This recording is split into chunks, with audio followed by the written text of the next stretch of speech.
Olá, esse é o Redecadá, um programa da Sociedade Brasileira de Cefaleia. Estamos com a doutora Maria Eduarda Nobre, que é especialista em neurologia pela UFRJ e mestre e doutora em neurologia pela Universidade Federal Fluminense. E ela vai falar com a gente sobre as cefaleias trigêmino-autonômicas. Então eu queria saber, a primeira pergunta é, quais são as principais causas de erros nos diagnósticos das cefaleias trigêmino-autonômicas? Prazer, Aline, estar aqui. Obrigada pelo convite. As cefaleias trigêmino-autonômicas, a característica principal é que elas são sempre do mesmo lado e sempre tem algum sinal autonômico periocular. Lacrimejamento, queda da pálpebra, o nariz entope. Então, eu acho que o principal erro diagnóstico é a anamnese, né? Porque o diferencial delas é o quanto ela dura em minutos ou horas, a frequência que ela vem durante o dia e o comportamento dela ao longo do tempo. Por exemplo, a cefaleia em salva geralmente dura em torno de 1 hora, vem 2 a 3 vezes ao dia. A salva, que é o período que ela fica vindo diariamente, dura 2 meses e um intervalo de mais ou menos 1 ano. A hemicrania paroxística, ela não tem um comportamento tão certinho. Geralmente não tem esses ciclos de salvas com intervalos, ela vem meio bagunçado. São muitas crises ao dia, 10 crises ao dia, com duração de 10 minutos. A hemicrania contínua, como o nome diz, é contínua. Ela tem uma base de dor o tempo todo, com picos de exacerbação que variam muito, que podem durar desde 1 minuto até 2 horas. Então, a chave diagnóstica é a anamnese, é perguntar exatamente início e fim da dor, quantas vezes tem, quais são os sintomas que aparecem e quando a gente tem dúvida, a gente tem que fazer o teste diagnóstico. Então, a endometacina é a medicação mais usada e o oxigênio também. Então, quando a gente pensa na cefaleia em salvas, o oxigênio é uma ótima arma para o diagnóstico diferencial da crise.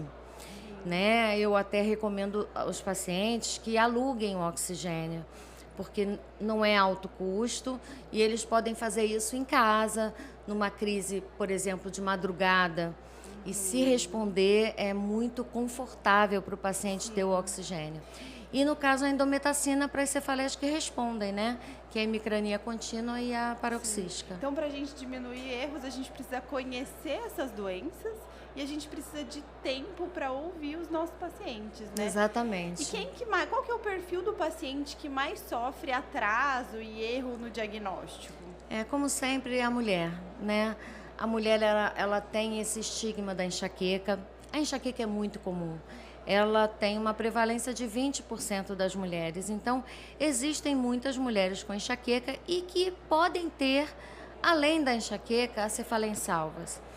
E também podem não ter a enxaqueca e serem diagnosticadas como enxaqueca quando tem a cefaleia em salvas. A cefaleia em salvas na mulher, ela tem algumas características um pouco diferentes.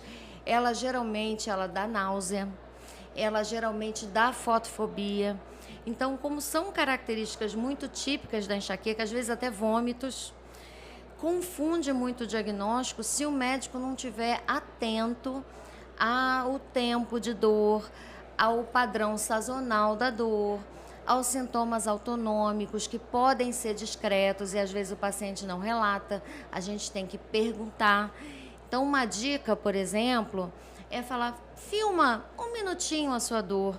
Quando ela estiver muito forte, pega o celular. Ah, doutora, mas eu estou com muita dor, eu não consigo. Pede alguém para te filmar ou então tira uma foto. Isso nos ajuda muito no diagnóstico. Então, uma dica importante para ter menos erros seria a gente filmar e tirar foto. Isso ajuda muito no diagnóstico.